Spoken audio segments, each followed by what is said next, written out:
The years of death are slower, but what we're seeing is something more like this. This is what people are imagining. This is what people are imagining right here. Oh yeah, we're going to extend their life, and they're going to be sicker longer.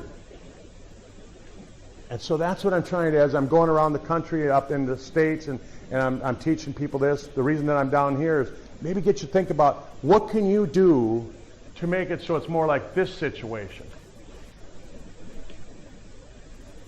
And so, anybody have a plasma TV? Right? You ever throw a brick at it? issue तो नहीं आया, but ये है कि Twitter पे मैंने भी आपको टैग भी किया है कि मेरे पास OneStream live undefined. And I don't care how expensive a plasma TV you got, it's not going to repair itself. इससे पहले मैंने pre-recorded schedule not going to do वो ठीक गई है. मतलब ना उसमें Dennis, you ever broke your arm? Broke a bone? But जब मैं RTMP में पे shift हूँ तो LinkedIn did it heal up? Twitter पे मुझे Yeah. So you look at the human body, and the human body has the amazing ability that it can heal itself up. And so when we start looking at things like that, we got to start looking at things like, I like old cars. I like to work on old cars. And you take an old rusty rust bucket like this and you fix it up.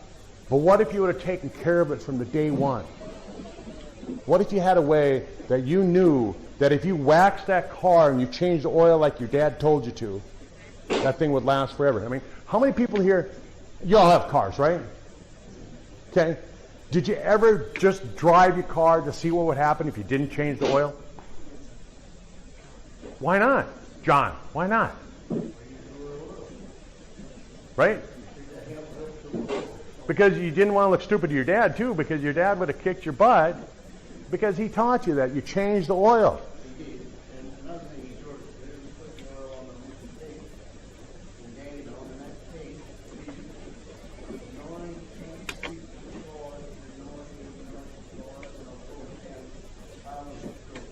It's still good.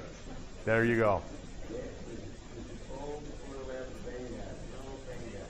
So you can keep your car looking like this versus looking like this. I just fixed up a 1955 Studebaker, if anybody knows what a Studebaker is.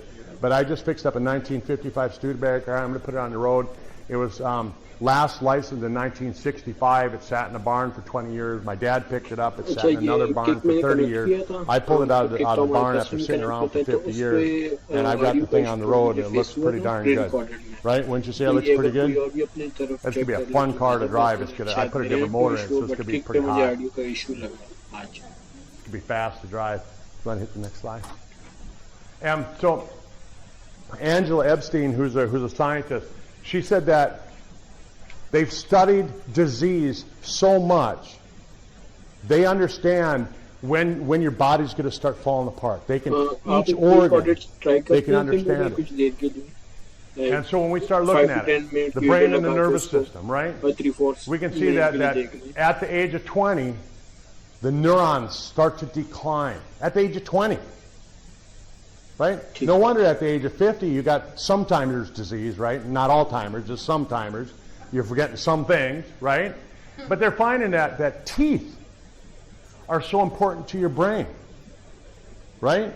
That if you're not chewing your food, if you lose your teeth, chances are it's not going to be very long and you're going to have dementia, right? The teeth are related to your dementia, right? And so really important that you take care of that. When you take a look at the skeletal muscles and the bones start to fall apart. By the age of 40, you're losing 0.5% to 2% of your muscle mass every single year. What would you think if all of a sudden a product came along that could help you build that muscle mass back? 60 years old, you don't have to go to the gym, but you can build muscle. Who'd want something like that? Right? Do you know other people that want something like that? You're dang right. That's why the National Institutes of Aging funded $21 million worth of research into developing a product that'll make your body build muscle. It's really cool when you start looking at it. You look at the digestive system, and I think the digestive system is so strong. I was at an anti-aging seminar down in Orlando, Florida last April, and they were talking about how the healthy bacteria in your gut are so important that the bacteria actually decide what mood you're going to have for that day, right? So if your spouse is having a bad day, you should start thinking, what's wrong with your gut? Right? Would you ever ask that? Would you ever ask your spouse that? No, you know you would. You say, I need to make you something else to eat today. But it's so important. And all these chemicals that are in our food, right? And it's no different down here than it is up there. When I was flying down, I was talking to a guy from New Zealand, and I was always taught as a doctor that the best beef you could get came from New Zealand. They had the strictest cattle laws. They didn't allow any antibiotics. They didn't allow any hormones, anything like that. And I'm talking to this guy. He said, oh, yeah, that changed about 20 years ago. The beef from New Zealand is just as bad as the beef from Argentina, just as bad as the beef from the United States. It's all loaded with chemicals. It's all coming out of feedlots where they're walking around in manure pits that are 20 feet